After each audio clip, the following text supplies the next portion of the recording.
up, my miners of intelligence and consciousness? I'm Rick Brooks, and this is Rick's Mind. Today with me, I have Olin Hannum, who is the marching band director at Oregon State University. Welcome to the show, brother. Yeah, nice to be here, Rick. Nice to meet you today, finally.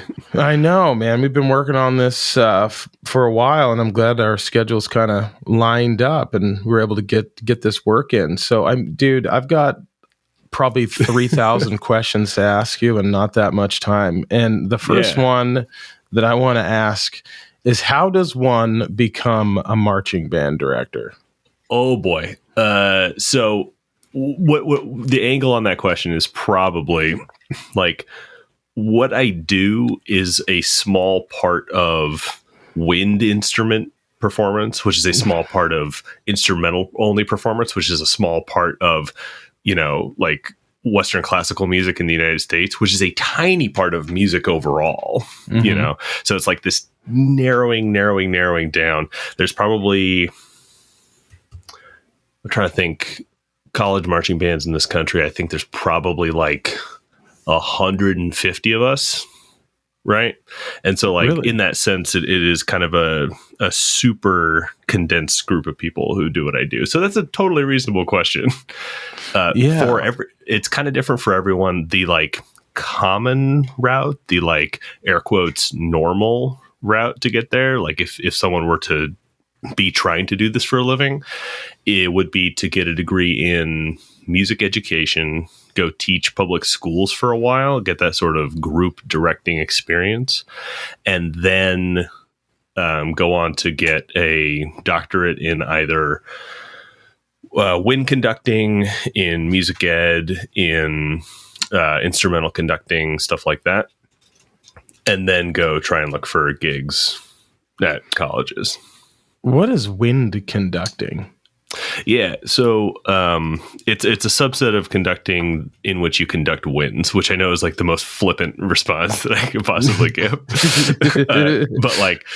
So conducting is physical gesture to elicit an audio response in a player, right? Like this? Exactly. So exactly. Gotcha. So you can do that for choirs, you can do that for orchestras, you can do that for marching bands, you can do that for chamber groups and solo singers and basically anything. But wind conducting is winds only. And by winds only, I mean instruments that you have to blow through to make a noise on. So not violins, cellos, stuff like that. So saxophones, tubas, trombones, exactly, mostly trombones, if I'm being honest. Okay, so wait, now when one is now I'm going to do this because it just feels good, but when one is doing that, are there certain cues that I as a player am looking for? Is this its own language that I have no idea about? Like, I'm super ignorant to all of this. Oh no, wait. So it is definitely its own language. It's a super weird thing because there's layers upon layers upon layers to it. Like, the most basic thing is pointing to someone and saying, "You start now." And the now is when your hand drops back to a pre-specified point. And like, there's a certain amount of intuitiveness to it on the part of the player, but a certain amount of it is just sort of built up over time of playing in groups year over year over year over year. There's an accepted language of it. It's less like I'm trying to think of a good example. A musician sits down and reads music, and there's a common set of notation on the page that says, at this time, in this measure, at this tempo, you play this note for this long, right? Mm-hmm. And that notation is pretty common, or at least has been in the West for a long time. It's different all around the world. Conducting in input, in instruction, is much less structured like that, and is much more rote taught, much more like you learn it by doing it, and you learn it by playing under those people.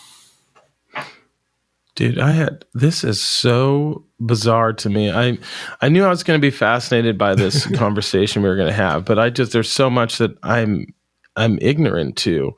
And so like wind conducting, and I just making sure I understand you correctly. Like this, that would be someone, like a John Williams and his orchestra, or that's wind conducting. What's this? What is that? What's the pointy stick called, dude? What is that? Baton. A baton. Haha. Okay. Yeah, and where does exactly. one acquire those? I'm just asking for a friend. Yeah, all over the place. Okay. Yeah. There's a couple of big companies that make them. You can get them custom. The guy who makes the batons that I really like is he lives in Minnesota. His name's Chris. He makes good batons. I don't know. Shout out to Chris from Minnesota that makes great. So you can get them custom. I didn't even know there was a whole industry behind this. Oh, so well, I mean, they're pretty cheap. I don't know if you can. There aren't that many people who like make a living doing it. Like one of the biggest names in baton making is Guy Lake, who lives down in the Inland Empire in Southern California, and like he's one of the biggest people at it. But he still like teaches band as part of his gig to make money. Yeah. Okay. All right. Okay. So we were a little bit off though. Like, so you're going to college, you got to teach a few gigs, public schools, you're working your way up through the ranks, and then you apply at a school with the soul. And also, is this what you wanted to do when you grew up? I mean, that's also, I'm going to ask that question on top of this. But, so I will say that is that is the like common route that a lot of people take, that you would tell someone to go do if they were looking to get into this. That's not the route that I ended up taking. I graduated from undergrad, went and did a master's in teaching and music education. And then right after that, I got an assistant director job at a college down in California doing their marching band. And then a year into that, the director got a different job and I ended up stepping into the director role. Did that for another 4.5 years and then got the job up here. Okay. And that was right on 6 years ago. Yeah. So mine is a non-traditional route. Most of the time you do your undergrad in music ed, which is you go teach after that. My undergrad is in performance and composition, which is not usually the track that you go for this kind of thing, but it has come in handy a few times. Yeah. Mm-hmm. Yeah. I mean, I get it. I love that you got in there in an untraditional way. And I mean, I guess another question that I have for you is, what made you decide to want to teach music? Like, I'm assuming that you have always had a love for music, and I'm also going to assume that you play many instruments. But why go into this field of teaching? Well, I mean, it's kind of changed over time, right? What the reason why most people get into it is because of the incredible experience that they had in school, and they want to pass that on to the next generation and make sure that they have incredible experiences as well. But then as you're in the field, your motivation changes to keep doing it. For me, it's because it's probably 75% that people in the group get to do the thing that I got to do in college and absolutely loved and changed my life. And 25% that it's a platform on which I get to mess around and like write cool charts and do weird drill that and try and make things that no one's ever seen before and that kind of stuff. Yeah. So there's a creation component in this. Which, for sure. Yeah.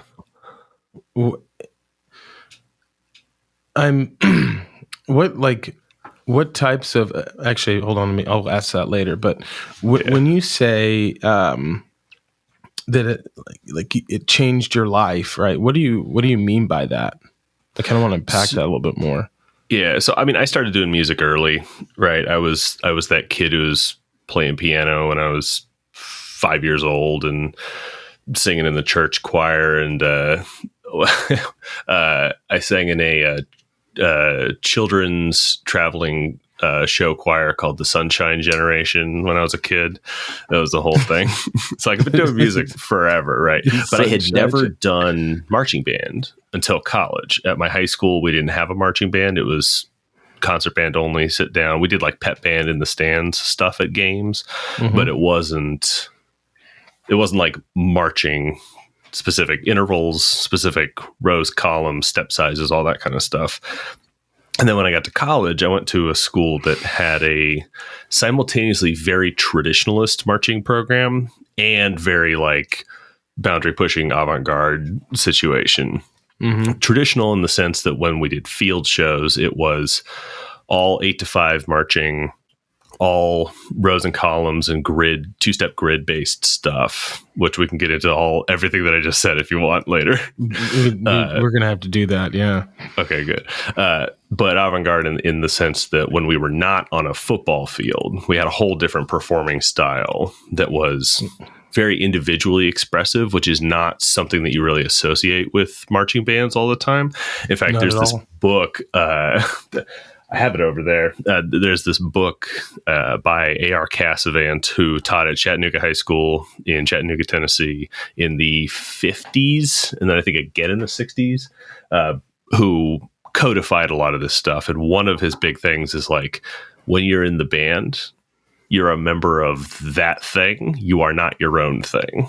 And that ethos is very baked into marching band everywhere. It's baked into my band here at OSU. It's baked into every marching band out there. But a thing that my undergrad program did really well, or like did really differently, is when we were not on the field, we did not do that. It was, you can be your own, expressive person. You can play your own way as long as it's the notes in the right order, Yeah.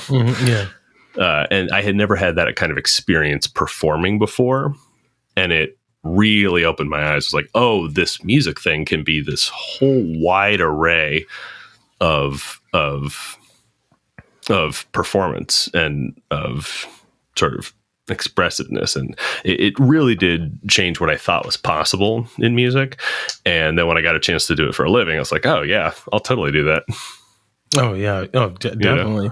And we got to go into the marching orders and stuff. Obviously, that's the most logical conclusion of this. Like, right? Like, what did you mean? You're speaking a different language. Sure. So I'm trying to think of the best way to break it down. So like way back, marching was done in a block in one direction, on a street, on a track, etc. Right? A marching band was something that you would have at the front of a parade, for example. Like John Philip Sousa's band would do marching, but they wouldn't do like field shows and maneuvers like you would expect out of a marching band today. And so when we started moving on to football fields, this is like early 1900s. We started doing, well, let me run it back. What I described before when I said 8-to-5, the standard step size is 8 steps every 5 yards. Okay.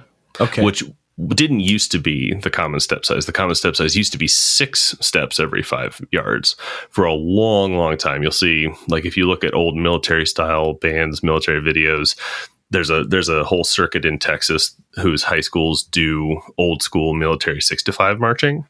It's very cool stuff. But then we realized that, most music is in 4 or in 2 in sets of 4 bars, sets of 8 bars. And so hitting the line every 6 counts is not super helpful.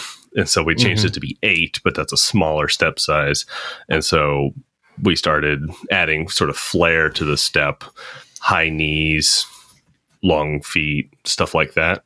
And so the standard step size now is 8 steps every 5 yards, which is something that like marching band people just internalize. Like I could step off 8-to-5 and I could probably get pretty close even if there's no yard lines around. Really? Yeah. So what I'm getting very intrigued by is just like the culture and the history of this. Like, I love it because this is a completely different world that I knew nothing about. Like, I'm a big fan of scenes and worlds, and that's like honestly one of the reasons I love life so much is there's just so much that I don't know. There's so much that I'm ignorant to. And when I got the opportunity to chat with you, I was hesitant at first. I'm not going to lie. I was like, dude, marching band like this, I'm not interested in that. And then I went to bed and I slept on it. And I thought, I have no fucking idea what any of this stuff is. Like, I've seen it. I've played football. I played it in college. They were always there. We didn't necessarily interact. I was, getting screamed at by my coach, but like, this is a completely different like culture that is. Yeah, and they were getting screamed at by their marching band directors. So I wouldn't have known. So I think that's super cool. I mean, and then, I'm like the outside of that, the only other exposure I've had, the only time it's been on the big screen, I'm probably wrong here, but like, is the movie motherfucking Drumline. Shout out to Nick Cannon. I love that film. Shout out to Orlando Jones. Yeah, I watch that a lot. I was like, man, this is so cool. And I don't know, man. Like, it's super interesting. I had no idea about the steps or anything, and so it's like, and just so I'm understanding correctly, like it's in kind of all the steps that you have to do are in rhythm to the music, or just the counts, right? Like, so yeah, I can't read music, and I can't play anything. It's in rhythm to the music and defined by the length of counts. So there's very broadly speaking, and this is in no way to categorize any groups or styles or create any sort of taxonomy of it, but like broadly speaking, there's marching. Like in the 50s, 60s, 70s, 80s, you would do marching that was either squad based, which is every set of 4 people has a set of drill that they do kind of together, which breaks it down when you're writing it. Back when you used to have to write drill on like grid, like graph paper, which I thankfully got into the profession after that was a thing, so I never had to do that. You'd have point to point based marching, which is what I came up with when I was in college. That was like your instructions on the page were like, you, Rick, you're like, say you're a trumpet player, you're T1. T1 on this 16 count move. Your move is mark time 4, forward march 8, mark time 2, to the left mark time 2, right mark time. And that's like your 16 counts for that move, right? And everyone had something different. That's what I came up doing. And then like what we would consider sort of modern drill writing style is more picture to picture based things, where the movement in between is the actual visual of it. So it's like, we are all here, and you get a piece of paper with a football field on it that's like, T1 is here, and so you know where you are on the field. That's set 1, and then set 2 is this other thing, and you go, oh, how far do I have to get from set 1 to set 2? Oh, well, I have 16 counts to get there. If it's farther than 10 yards away, then it's going to be a bigger step than an 8 to 5 step, right? Okay. If it's closer than 16 yards away, 10 yards away, then it's going to be a smaller step than an 8 to 5 step, and you adjust accordingly, such that you take the same size step the whole way, and on the last count you land on that spot.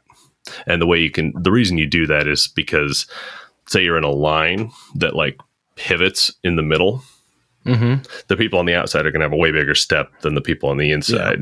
And the person right in the middle is going to stay still. And you want that form to look like it's turning halfway through.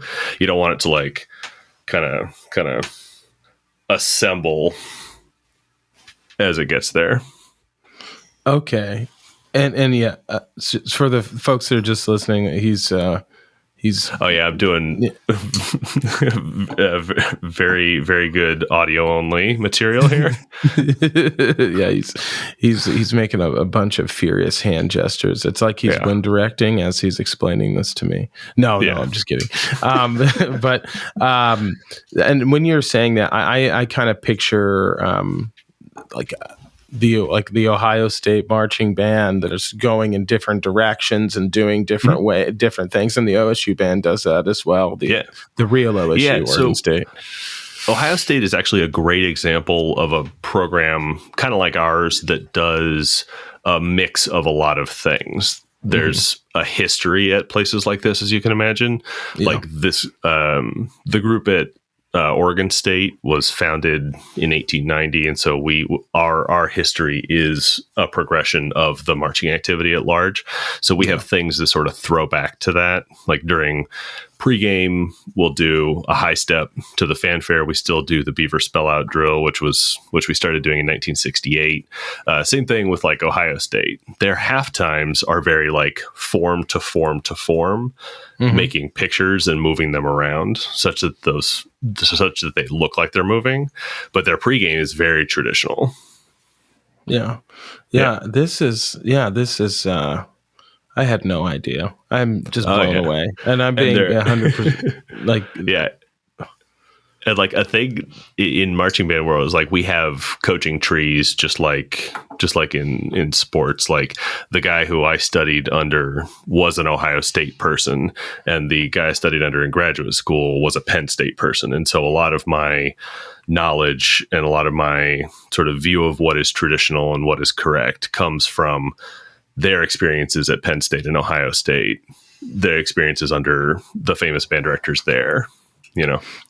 Do you get any military? Do you have anybody with the military? Because there's the marching band tradition is still very much alive in the militaries around the world.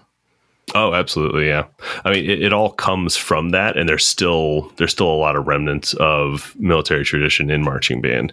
The people who spin flags in the background are called the color guard, because back in the day they used to be the actual color guard, and then as it moved away from ceremonial functions and more towards entertaining and artistic functions, they stopped just holding the flag. They would march around with everyone else. They stopped. They would switch the flag for a core flag away from the American flag, and then spin that flag. Then they would toss that flag, but you can't toss like a representative flag in case you drop it. So they switched it to some abstract thing on the flag, right? So it moved along, but it all comes from that. Yeah. Fascinating. How many hours are you drilling your students so that they get everything right and they're able to execute? Well, it kind of depends, right? And different levels of the activity demand different sorts of things. We do a band camp right before school starts, in which we go 8 a.m. to 9 p.m. for 6 straight days. And then drumline has rehearsal the week before that. Color guard has rehearsal the week before that. Leadership have rehearsal the week before that. But when the full band shows up, it's 4 days from Sunday through Saturday, and then classes start the next week. And then we go 2.5 hours, 3 days a week during the season. The season which just ended last week, but we got a bowl game next week, so we're on the road. Oh, and you got to go to that. Oh, yeah. Man, I don't get a winter break, man. Are these students on scholarship? Some of them are. Okay. So like our drum majors are on a small scholarship. Our twirler, in years that we have one, we actually don't have one this year. In years that we have one, our twirler's on a scholarship. There are select musicians who are on sort of joint scholarships with orchestra or joint scholarships with the concert band program, stuff like that. What? See, now this is even blowing my mind, because my scholarship was through athletics, and I would have never thought about going to music. And then, I mean, is it also true nothing good ever happens at band camp? I'm sorry, I'm making a joke. That's terrible. Oh no, it's fine. So I will say, sorry. There has been. I'm sorry. You had to get one bad joke in. My God. I know. You can get as many bad jokes in as you want, man. I don't care. John rolled his eyes. So band camp is relatively intense, as you can imagine. Yeah. But one of the things that we realized a couple of years ago is when camp is over, because we're a quarter system school, right?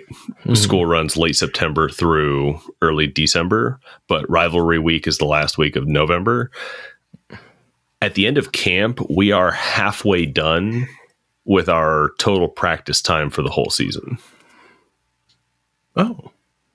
So, like, if we don't get pretty good by the end of camp, then we're in real trouble. And so we push pretty hard to get real good by the end of camp. Yeah. Yeah. And do you cut anyone? You're just like, let's say, like I'm T1, obviously, so I'm not obviously going you're to get stellar. cut 100%. Yeah. But I mean, if T2 was dragging ass and I'm like, hey, well, presumably if he was dragging ass, he'd be like T40 or so T40, and like right on the verge, right? Yeah. We do cuts mostly in drumline. Okay. Mostly in drumline. Because drumline has a pre-specified number of, like, we need 6 bass drums. We need between 9 and 11 snare drums, 4 to 6 quad drums, and somewhere between 7 and 11 cymbals, right? So if we have 45 people auditioning, then, there's going to be 10 or 15 people who get cut. Do the people in drumline, do they get all the girls? Like, I'm T1. And am I going to be jealous? Am I going to be jealous of the drumline guys, or like what's going on? Well, so if you're T1, then you're the trumpet player who gets all the solos, right? Yes. So that's pretty appealing. Okay, all right, I like this. Why go after the drumline when you can go after the trumpet soloist? Exactly, and I play a mean trumpet, so all right, good. Who knew? Thanks, man. Thanks for making me T1. I'm gonna get a shirt that says T1. It'll be great. Of course, you'll get all the good drill. You'll get to there's a thing in our band that so one of the drill sequences we do is the Beaver spell out. It closes every pregame show. We've been doing it for over 50 years now, and it. Conveniently, beavers and then an exclamation point is 8 characters long. So you can take a 64 count fight song, which is like the standard fight song count structure, and break it down into 8 counts of 8. And so every 8 counts, a new letter forms on the back of the block. And one person gets to be the little dot at the bottom of the exclamation point for beavers.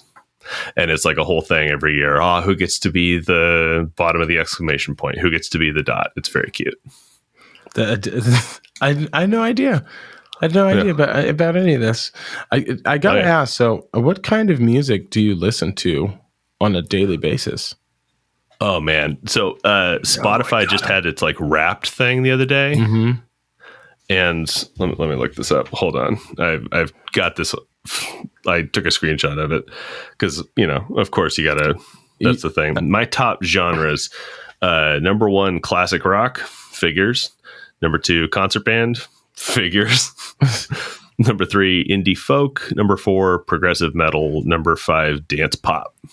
Oh wow! So kind of everything. I love me a good like normal song structure, over the top synth pop. I love ABBA. I love Carly Rae Jepsen. I love your Katy Perry's, your Taylor Swift, the singles, not the like stuff on the back catalog, just like the bangers, the really good ones. Oh my goodness. Like they're cheesy, they're designed to be mass popular, but listen, they're good. I like me some metal. I grew up on thrash. I grew up on Metallica and Anthrax and Pantera and Opeth and all that. Opeth's a different thing, but whoa, no! I've seen Opeth twice. Yeah. Really? Huge fan. Yep, huge fan. Yeah, definitely a different category than like Metallica, Megadeth, that thing. But like, oh man, Opeth is so cool. Opeth and like Dream Theater and Mastodon and like the people who are doing the weird stuff. Huge fan of Mastodon. Would love to see him live. I think that what's the album Leviathan? And this Leviathan. I'm trying to think of. Oh boy, that's the one where it like roughly follows the story of Moby Dick. Yes. I'm trying to think of. I think it's Hearts. I think it's Hearts Alive or something right now. I'm gonna see Hearts Alive. Blood and Thunder is my favorite from that album. It's a good one. They just released an album in October. They certainly, yeah. Hearts Alive. Iron Tusk is also a absolute. Because I'll say so. I listen to a lot of metal as well. But generally, when I'm in the gym, I don't know what it is. It's like 90% of the time, it's going to be like pretty much death metal, progressive metal. Yeah. And when then, I'm working out, I like pop working out. I've got a workout playlist that has a lot of like Robin on it. No. Yeah. No. For me, it's just angry music or like rap, like just like some super gangster, like just, shoot 'em, kill it, like that's my kind of music. And so I spent a lot of time working out this year, like 275 hours twice a day. So I just like my Spotify on the top of that list was like death metal, and then it was like jazz, like Nubia Garcia, Miles Davis, I'll just, and then like rap, reggae, and I don't know, a bunch of other stuff. Just I'm all over the board. I pretty much like every kind of music with the exception of rockabilly. I don't know if I could work out to Miles Davis. No, I like, can't. Put on some like Birth of the Cool and like try to work out. I mean, it's worth an attempt. I guess I have listened to some jazz whilst lifting, but generally, I listen to jazz when I cook, and when I'm just like chilling or working, I'll put on some piano jazz or something of that nature. But yeah, I'm a big fan of jazz. Like I've gotten. My love of that has grown exponentially, and it just seems like the best jazz right now. And I'm a bit ignorant; I'm new to the game, but it feels like the best jazz right now is coming out of London, in my opinion. Yeah, jazz is one of those genres that is like in the 20s and 30s. It was like a very specific thing, and then it has just branched and branched and branched and branched and branched, and like all of those branches influence all kinds of other music. But within jazz now, there's like 40 different genres. Like there's all kinds of stuff. Are you into, like you mentioned, Miles Davis and piano? Are you into like Thelonious Monk, third wave, like Chet Baker and that kind of stuff? Don't even know who he is. Send me some songs after this. Yeah, look up Chet Baker. If you're into Monk and you're into Miles, I think you'd like him. I'm Chet Baker. Yeah, pull him up right now. Tragic story. Not a great Wikipedia read. Oh no! But great music. There are he's a trumpeter, correct? Yeah. Okay, I'll check him out. There are some really sad musical stories. Like there was this band I discovered called Pato. They're like a classic rock band, and they were. I mean, you gotta listen. Give Pato a listen at PATTO. PATTO. Okay. Yeah. Give them a listen, and you will find out like pretty much everyone in the band dies except the drummer. Like the lead singer gets cancer. Like it's so depressing. And they were right there. They almost made it, man. They were on BBC Live. They were hanging out with all the famous rockers of that age. I don't even know. I'm going to throw some names out there, but I'd be wrong. So they were hanging out with all these people and they were coming up together, and they just didn't make it. Like people kept dying. And I was like, fuck. Yeah. They put out a few albums, but they were great. Do you know a band called Chase? No. Chase was a big like brass band in the 70s. Think Tower Power, Earth, Wind and Fire, Blood, Sweat and Tears, like kind of Sly and the Family Stone adjacent, but like Chicago, like that kind of sound, right? Yes. Yeah. Gotcha. They were right in that mix. And then, very similar situation. A lot of them, like, I think, I'm not 100% sure about this, but I think there was a plane crash involved. Oh, thank you. What's up? John's coming in. Yeah, I was actually just reading this to put it in the show notes. Yeah, they all, let's see. They died in a plane crash. That's terrible. That's Bummer City, man. Yeah, don't see 2 albums. Really, really cool stuff. They all died. Okay, wait. Will you see what happened to Pato, John? Like I know. Yeah. How do you spell that one? PATTO. Someone wasn't listening earlier. You hear that? I couldn't tell if it was Pato or Pato, like PADDO. No, Pato. Right, I will get back to you. Thanks. He's coming. He'll come back. Yeah, there are so many there are so many amazing music stories that just, or even, there are even some people that were so amazing that they just never got discovered. It's kind of like, I mean, it is an art, right? But it's almost like, I just went to a Van Gogh virtual thing, and the immersive thing. Yeah, the immersive experience. How was that? I've heard about this. It was cool. Yeah. I got barbecued before I went. Obviously, like I was stoned. And, I mean, I feel like that's almost a requirement, right? Mm-hmm. Like they put on the ticket, it's like no explosives, no firearms. You got to get baked before you show up. 100%. So I rolled in there, and I did some reading about him afterwards, and did start doing a bunch of research. And I had no idea. Like I knew who he was. I knew he cut his ear off, but I did not know that he never made it. Like he died thinking that he was a failure. Yeah. And then his brother ended up going crazy as well because of like syphilis or something like that. I feel like one in every 3 fresh impressionists went crazy because of syphilis. Yeah. Yeah. But his brother died. And so it's his brother's wife took it upon herself to translate all of the letters and to learned how to become an art dealer, basically. And that's the reason that we all know who Van Gogh is today. And I find it weird to think that even right now, as all of us are living, there is probably some artist out there that is creating amazing paintings or music or something, and no one gives a shit right now. And then they're going to die, and then someone might discover it and they would blow up. I think that out of anything that has to do with the arts, like, have you seen Searching for Sugar Man? I have not. Do you know about this? No, I don't. Bro. Is this a Finding Bobby Fischer scenario? I think so. I mean, I'm going to try not to spoil it for you, but like there's a guy that puts out a few albums, and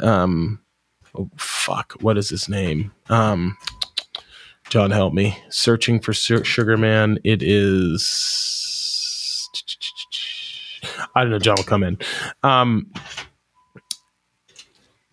You got something? All it says is his name is Rodriguez. Yeah, Rodrigo or Rodriguez. So, IMDb says Rodriguez. Yeah. So his music somehow makes it over to South Africa, and he blows up. Like he becomes super famous, but then like it stops. He's in America. He's like going broke, and everyone thinks he dies. And like his music influenced a bunch of like a shit ton of South Africans. What? And so this is a pre-internet situation, presumably. This is definitely a pre-internet. This is like 1960s. People said this guy's like 60s, 70s situations. 70s situation. Okay. Nice. So this is a 70s situation, and pre-internet, but they don't find him until like the 90s or something like that. And I thought you were going to say it was like a Harper Lee scenario where someone writes something incredible that everyone loves, but that's the only thing they ever write. I don't know anything about scenario. What you just said. So Harper Lee wrote To Kill a Mockingbird, and then famously didn't write anything else. Yeah, I know. But so that kind of thing with the Van Gogh not being discovered during their lifetime, there's a lot of musical equivalents to that. My favorite one is J.S. Bach. Bach as in the B minor Mass, Bach as in the aria from the Goldberg Variations, Bach as in the cello suite number 1, a million things that you and everyone else has heard a million times, right? Bach was a church organist in, oh my gosh. I'm gonna make my old history teacher so mad. I think Dresden. In my head, I want to say it's Dresden, but that's got to be wrong. Anyways, Bach is a church organist somewhere. Okay. church organist somewhere. And back then, your job as a church organist was to play for the services, write music for the services, and improvise music for the services. It was exclusively a sacred situation. This is pre-royalty getting super involved. Royalty got super involved later and during like the classical period. Think like Mozart, that sort of gang. And royalty would be like, here's a boatload of money, write me a thing. This is before that. And what's up, John?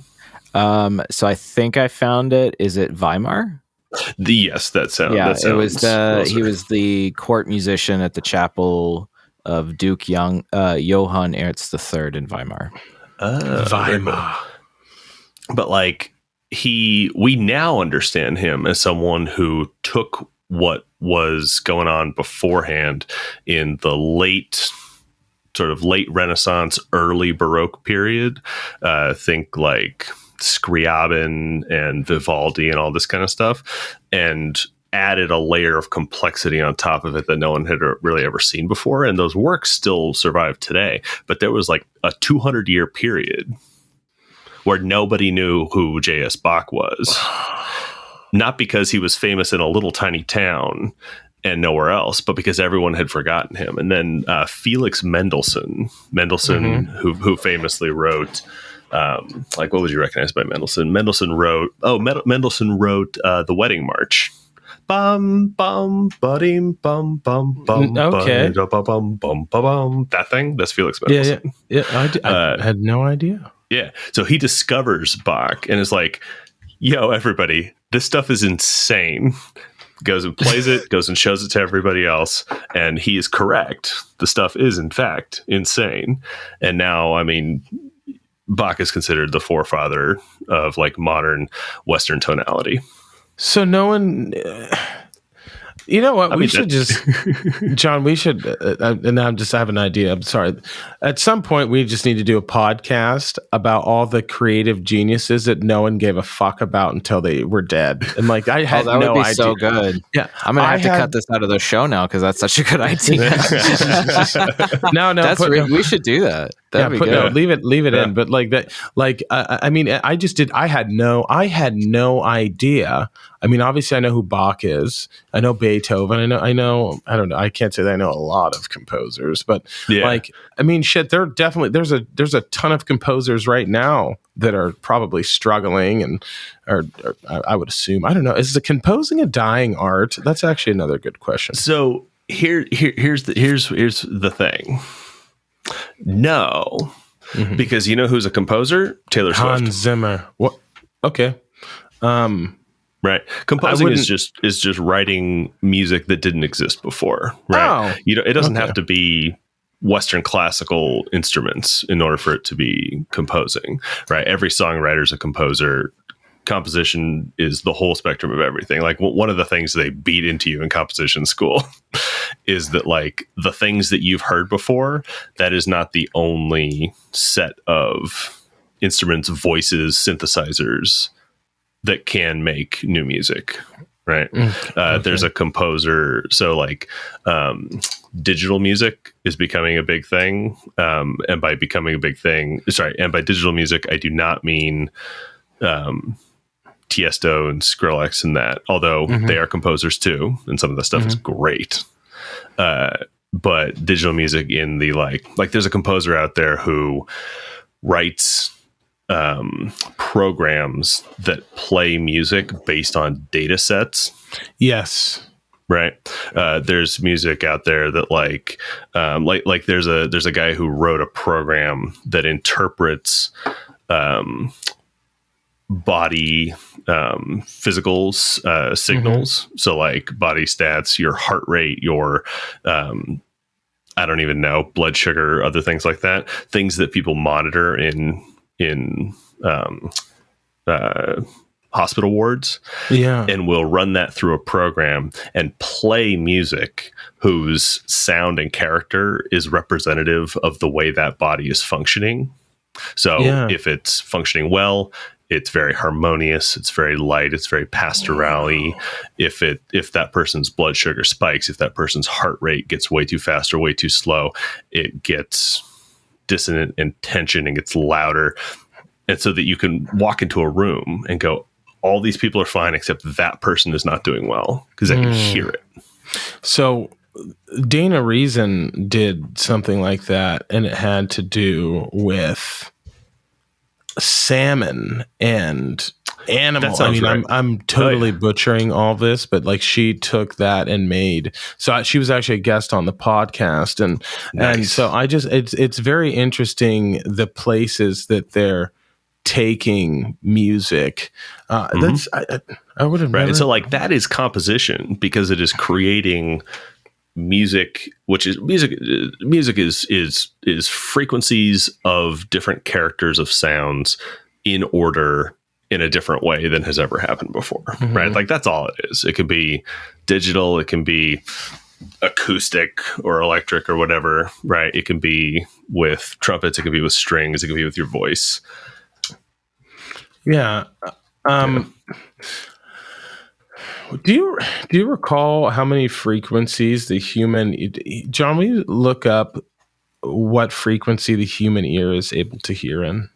20 hertz to 20,000 hertz, but then that's plus or minus like 5% based on, individual damage and whatever. Yeah. I was sometimes, I wonder like how much sound we're missing out on, right? Like that's all we're able. I don't know why this thought just popped into my head, but like, well, so go ahead. This is really interesting. This is like really fascinating, because when you say how much sound we're missing out on, it's only sound if it registers through a membrane that can pick up on it and turn it into a brain signal, right? So like there's an argument that says it's only sound if it's between the registers that the human ear can pick up. Yeah, but that's fucking bullshit.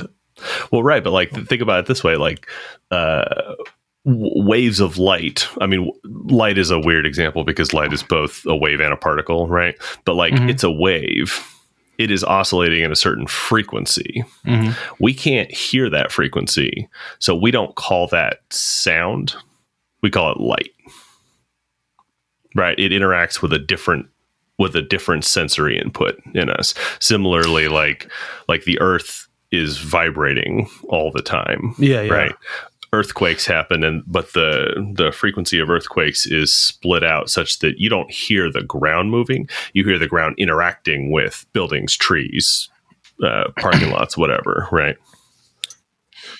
But I'm pretty sure that there are animals that can hear in a much wider range of frequency, and I think plants transmit messages also in a different like frequency that we can't hear. Hence, like I know whales do. I'm pretty sure elephants do.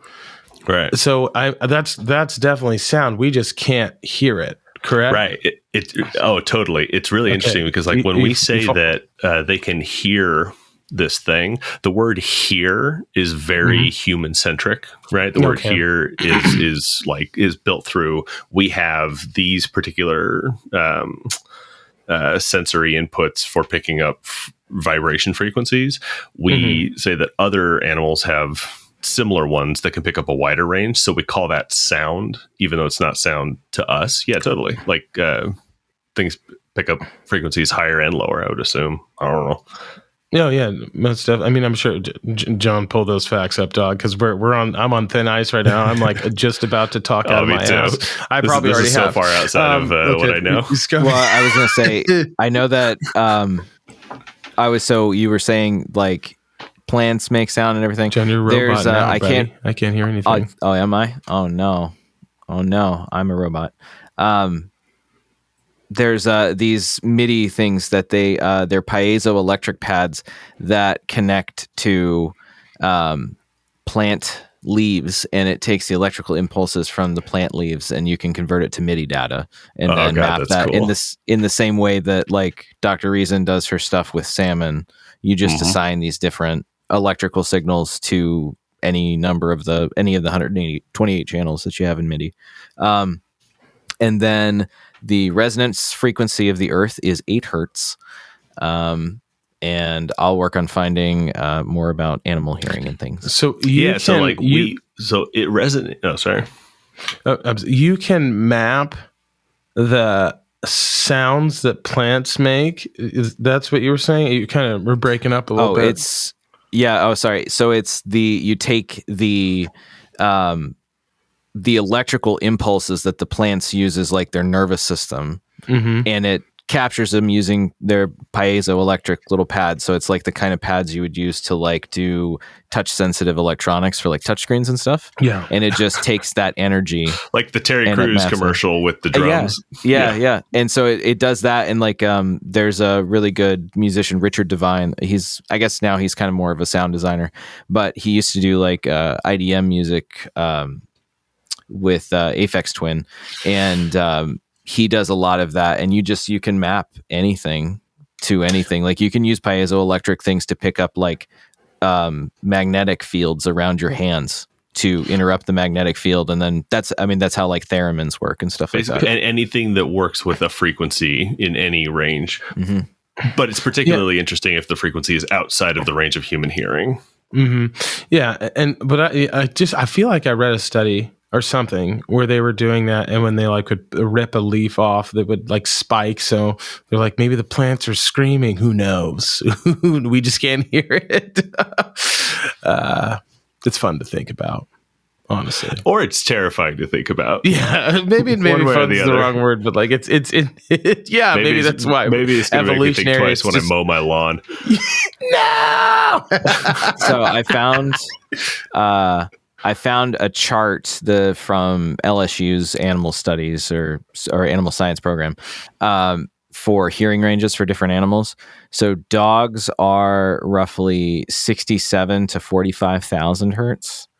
Let's see. Guinea pigs are 54 to 50,000 hertz. Let's see. The biggest one, bats, are 2,000 to 110,000.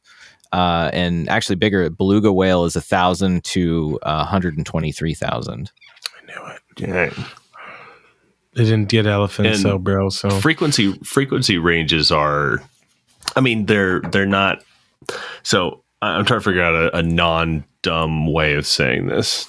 Oh, don't worry about it. More accurately, I'm trying to figure out the dumbest possible way of saying this because I don't know what I'm talking about.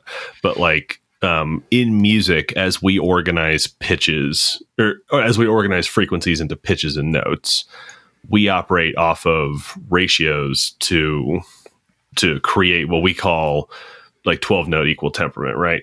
And every octave is a doubling of the previous octave's frequency. So is frequency, when it comes to hearing, is it exponential in the same way that frequencies up a piano is? Yeah, it is. It's the same way. It's logarithmic. So it works just like an overtone series. Okay. For all the music theory nerds out there. It works the same. That's the reason why like Western classical music specifically you tune everything to A4, which is so A440 is called A440 because the fundamental frequency of that pitch is 440 hertz. You want to hear something that'll mess your brain up? Yes, sure. Please. Yamaha percussion is all tuned to A442. Oh, really? Yeah. The Aphex Twin. There's another argument that says that a better tuning is A432. So it's eight semitone or 8 cents lower than everything. It's the theory being that it is closer in the overtone series to the Earth's resonance frequency. I'm gonna have to rein this podcast so it's like a multiple of 8. You guys have gone fucking full nerd. Music nerd. I was gonna say we unintentionally coordinated today. Yeah. I am like, what in the fuck are you talking? Not just music nerd. You're talking, college engineering too. Yeah. No, this is engineering. This makes no sense to me. We're done. That's the end. No, shame on you too. Fucking sound nerds. But actually, to be fair, I do want to be respectful of your time. So let the folks know where they can find you. Shout out your show, socials. Understand that you have a podcast as well. Sure. So I do have a podcast that I've been one of the hosts of for 8 years now. Good Lord. But I will say it's probably going to be extraordinarily boring to most people. It's called Amused, a Music Educators Podcast. If you want to come listen to some band and choir teachers talk about what it's like to be a band and choir teacher and how to be a band and choir teacher a little bit better, go ahead and head on over there. But olinhannum.com is where you can go and find my works. Yeah, that's about it. Come watch the Oregon State University Marching Band at the Los Angeles Bowl in SoFi Stadium on December 18th. We're going to blow the roof off of it. It's going to be awesome.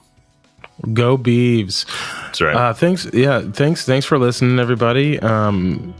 If you happen to feel generous, go ahead and give us 5 stars on iTunes. That really helps the podcast. It's helping us grow. Please smash the like button on YouTube. And again, thanks for all the support. We love you, and we'll see you next week.